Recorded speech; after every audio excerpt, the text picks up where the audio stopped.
Saat merasa terancam, setan Tasmania akan membuka mulut mereka lebar-lebar hingga mencapai 80 derajat, sambil menampakkan giginya yang sangat tajam.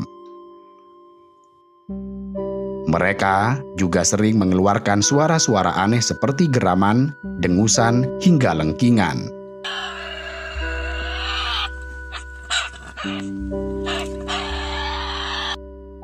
Suara-suara ini sengaja mereka keluarkan bukan untuk mengajak lawannya berkelahi, melainkan untuk menggertak lawan dan menghindari perkelahian.